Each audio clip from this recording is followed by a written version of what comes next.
Bonjour et bienvenue, c'est Bertrand, de la Fondation Magister, l'école des héros du monde réel, pour une petite vidéo spirituelle.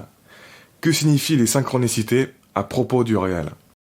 Mais tout d'abord, si vous ne me connaissez pas, et que vous vous demandez pourquoi m'écouter, je suis docteur en sciences cognitives. Les sciences cognitives, qu'est-ce que c'est? C'est grosso modo l'étude moderne du fonctionnement de l'esprit. Ça ne veut pas dire que tout ce que je dis est forcément vrai. Non, c'est juste un indicateur que je prends la recherche et la compréhension au sérieux. Mais personne ne peut prétendre dire que des choses vraies, à part les personnes qui sous-estiment leur ignorance. Vous devez toujours garder un esprit critique. Je me suis dit que j'allais faire une vidéo sur les synchronicités, suite à la vidéo qu'a fait Boris sur le sujet récemment. Si vous ne connaissez pas Boris, il a une chaîne YouTube sur la psychologie et l'anthropologie appliquée. Je vous la mets en dessous en commentaire. Si vous aimez mon contenu, vous devrez apprécier le sien également, je pense. Son contenu fait réfléchir. Alors déjà, c'est quoi une synchronicité? C'est un concept introduit par Carl Jung, psychiatre et fondateur de la psychologie analytique. Une manière de résumer le concept est de dire que c'est une coïncidence étonnante et improbable entre deux événements. Une coïncidence qui nous percute subjectivement, au niveau de la signification qu'elle a pour nous. On peut lier ce concept de synchronicité à l'idée de la loi d'attraction, à savoir l'idée qu'on a pensé à quelque chose dans notre tête et que plus tard dans notre vie, surprise, cette chose s'est manifestée sous nos yeux dans la réalité. Par exemple, quand on a commencé à réfléchir à un problème, qu'on arrête d'y penser, que l'on part en voyage quelque part et que l'on tombe par hasard sur la solution quelques jours après, durant ce voyage, alors qu'on n'y pensait même plus. La particularité des synchronicités est qu'elles nous surprennent, elles nous font nous arrêter pour réfléchir, elles nous laissent perplexes. D'un côté, on fait le lien entre les deux événements, mais d'un autre côté, on n'arrive pas à comprendre comment ce lien a pu arriver. On n'arrive pas à comprendre comment c'est possible. Ça nous semble presque magique en fait, comme si une force mystérieuse avait tout arrangé pour que ce lien se fasse. Comme si c'était un signe du destin. On n'arrive pas à expliquer comment ça peut arriver par hasard. Ça paraît trop gros, trop improbable. En ce sens, c'est assez similaire à un tour de magie. Quand on pioche au hasard une carte, qu'on la remet dans le paquet, et que le magicien pioche au hasard exactement la même carte qu'on avait, ça nous laisse perplexes. On se dit qu'il y a un truc, c'est pas possible que ça soit juste du hasard. Et ainsi donc, ce concept de synchronicité est souvent utilisé pour soutenir une conception métaphysique de la réalité à caractère mystique. À savoir la conception qu'il y a une forme de connexion invisible entre les événements, et que le futur nous apporte ce dont on a besoin en gros. Comme si notre conscience était reliée à un champ de conscience universel et qu'il y avait des échanges à travers ce champ de conscience universel. Pourquoi beaucoup de gens tirent cette conclusion? Eh bien, parce qu'encore une fois, ça leur semble tellement improbable que les synchronicités qui leur soient arrivées soient le fruit de la chance. Ils n'arrivent pas à les expliquer et ils refusent de croire que c'est juste du hasard. Les probabilités pour que ce genre de coïncidence survienne par chance leur semblent si infimes que ça paraît absurde de se dire qu'il n'y a pas une force derrière ces coïncidences. En fait, certaines synchronicités leur semblent aussi improbables que de gagner à l'euro-million. Mais en fait, pour moi, les gens qui pensent ça ne réalisent juste pas bien la folie et la magnitude de la réalité dont on fait partie. Ils sont à moitié éveillés spirituellement. Suffisamment éveillés pour réaliser qu'il y a quelque chose d'incroyable derrière tout ça, et que ça n'a rien à voir avec de la chance, mais pas assez éveillés pour vraiment réaliser toute l'ampleur de la chose. En vérité, ce n'est pas un problème que la probabilité que certaines synchronicités étonnantes arrivent dans nos vies soit aussi basse que d'avoir un ticket gagnant à l'euro-million. Ça serait effectivement un problème si on avait le droit à un seul ticket, ou même à 100 tickets, ou à 1000 tickets. Nos chances seraient effectivement basses. Mais le truc, c'est que nos subconscients sont toujours en train de préparer une quantité virtuellement infinie de tickets. Nos subconscients sont toujours en train de préparer la chance. Ils ne jouent pas quelques dizaines de tickets, ils en jouent une quantité astronomique. Si bien que ce n'est plus un problème que les probabilités de synchronicité étonnantes soient basses. On va quand même en avoir pas mal durant nos vies, étant donné le tirage. Et donc, c'est normal de gagner au loto assez régulièrement, vu tous les tickets qui se jouent. C'est le contraire qui serait étonnant.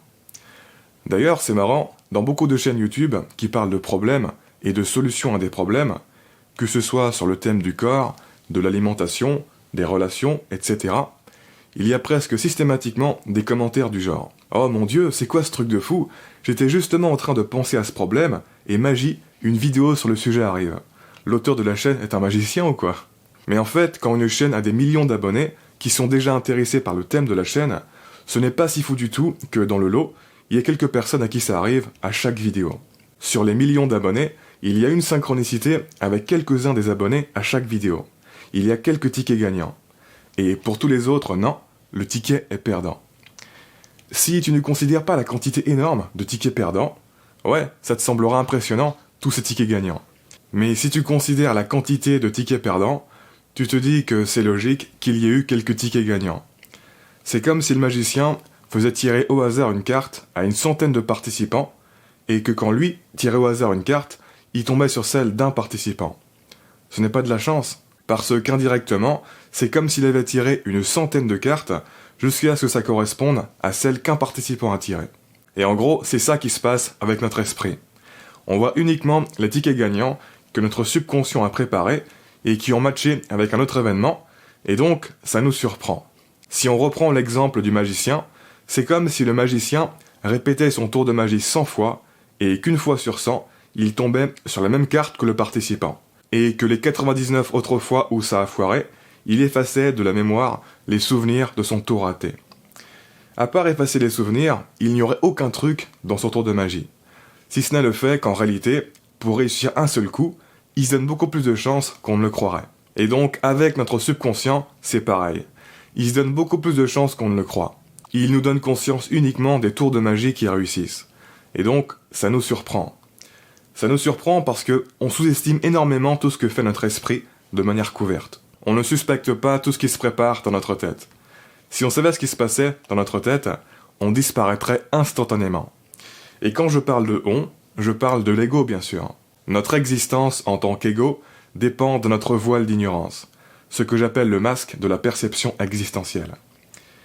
Et comme on ne suspecte pas toute l'intelligence qui est en action dans notre organisme, mais qu'en même temps, on se rend bien compte que les synchronicités qui se passent dans notre vie ne peuvent pas être dues au hasard, eh bien, ça crée une dissonance cognitive. On est obligé de se dire qu'il y a un truc. Mais, vu qu'on considère que ça ne vient pas de nous, alors on est obligé de dire qu'il y a une intelligence à l'extérieur qui nous a aidés. Alors qu'en fait, on s'est aidé nous-mêmes sans le savoir. Bref, même sur ma chaîne, j'ai à peine 2000 abonnés, et il m'arrive d'avoir des commentaires du genre « On dirait que tu lis tout dans mon cerveau. Je me retrouve entièrement dans ce sujet. » Alors, est-ce que je lis vraiment dans le cerveau des gens ? Est-ce que je suis une sorte de voyant ou de magicien qui lit tout dans l'esprit des gens pour créer des vidéos qui leur correspondent parfaitement ? Non, c'est à l'envers. C'est l'esprit de chaque personne abonnée à ma chaîne qui les a poussés à s'abonner à ma chaîne en premier lieu parce qu'il a détecté une correspondance de valeurs qui a éveillé leur curiosité. Ce n'est pas moi qui suis venu à eux, c'est eux qui sont venus à moi. Et à partir de là, on se retrouve en terrain propice pour les coïncidences. C'est juste logique que certains de mes abonnés partagent ma façon de penser de manière si proche que parfois, ça les surprend eux-mêmes la correspondance entre ce que je dis et ce qu'ils pensent eux.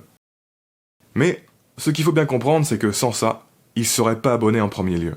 C'est pour ça que, personnellement, je préfère parler de sérendipité que de synchronicité. L'idée générale est très similaire, c'est juste que de 1, le terme sérendipité présuppose que ton cerveau a déjà commencé à travailler et préparer le terrain pour créer les surprenantes coïncidences qui vont arriver dans ta vie. Et de 2, le terme sérendipité est moins chargé de mysticisme inutile que le terme synchronicité. Pas que je sois contre le mysticisme, je suis juste contre le mysticisme inutile. Et d'ailleurs, encore une fois, si les gens réfléchissaient davantage à tous ces concepts dont on parle dans cette vidéo, ils s'éveilleraient à un mysticisme plus tangible.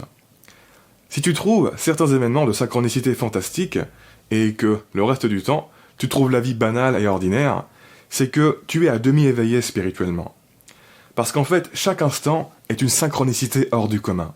Ton existence, en ce moment même, dépend d'un alignement ahurissant d'événements à travers le temps. Et ce, depuis la création de l'univers. C'est juste que cette synchronicité-là, tu ne la remarques pas. Parce que si tu remarquais ce genre de synchronicité, tu ne pourrais pas vivre. Ta survie en tant qu'ego dépend d'un aveuglement à la plupart des synchronicités. Si tu faisais attention à toutes les synchronicités qui existent, tu n'aurais plus d'attention pour survivre. Tu serais submergé jusqu'à étouffer. Ce qui est pourquoi, par défaut, on n'en a rien à foutre de la plupart des choses à propos de cette réalité dans laquelle on vit. On en a rien à foutre. Ça ne nous intéresse pas du tout. 99% des êtres humains vont trouver ça ennuyant d'entendre quelqu'un parler du fonctionnement de la réalité et leur attention va décrocher naturellement. Peut-être que vous, ça vous intéresse un peu, c'est vrai, mais remarquez que vous déviez de la norme à ce niveau. Remarquez que votre entourage, votre famille, etc. n'en a rien à foutre de tout ça. Et ce n'est pas par hasard. Parce que si on était en moyenne un tout petit peu plus intéressé par ce genre de choses, la vie ne pourrait plus fonctionner. L'équilibre de la vie dépend de l'équilibre de notre ignorance. Notre intérêt pour les choses est précisément ajusté pour que la vie fonctionne. Si notre intérêt moyen était paramétré un tout petit peu plus bas ou un tout petit peu plus haut, les conséquences sur l'équilibre de la vie seraient extrêmement radicales. De la même manière que si la Terre avait été un peu plus près du Soleil, elle serait une fournaise, tandis que si elle avait été un peu plus loin, ça serait l'âge de glace permanent. Et la vie telle qu'on la connaît n'aurait jamais pu se développer. Et bien sûr, il en est de même pour une infinité de paramètres physiques qui, s'ils changent ne serait-ce que d'une décimale, entraîneraient l'effondrement de la vie. Et pour en savoir plus à propos de cet ajustement de la curiosité en relation avec l'équilibre de la vie, je vous renvoie à l'épisode 112 et à l'épisode 57. Ainsi donc, les événements de synchronicité et de sérendipité que l'on remarque dans notre vie n'ont techniquement rien de vraiment mystique. Mais cela dit, ils pointent vers des choses très mystiques. Quand tu réalises le nombre ahurissant de tickets que ton esprit est en train de jouer chaque instant, quand tu réalises l'infinité de tickets que la réalité tout entière est en train de jouer chaque instant, eh bien, tu réalises que chaque instant est une synchronicité potentielle qui peut changer le cours de ta vie. Tu réalises qu'on est en contrôle de tout, mais en même temps qu'on est en contrôle de rien. Il existe un paradoxe profond entre le libre arbitre et la prédétermination. Depuis le début, tout est profondément interconnecté par des forces largement invisibles à notre conscience. Ce qui apparaît au niveau conscient, c'est juste de la surface. Et sur ce, on continue de parler de tout ça dans le prochain épisode. En attendant, si vous ne l'avez pas lu, j'ai publié un nouvel article exclusif sur le blog de la chaîne, je vous mets le lien en dessous en commentaire. Comme d'habitude, je vous invite à vous abonner si ce n'est pas déjà fait, à partager cette vidéo et laisser un pouce bleu si vous l'avez apprécié, ça m'aide pour la visibilité. Quoi qu'il en soit, je vous remercie de m'avoir écouté jusqu'au bout, et je vous dis à très bientôt pour la prochaine vidéo. Ciao.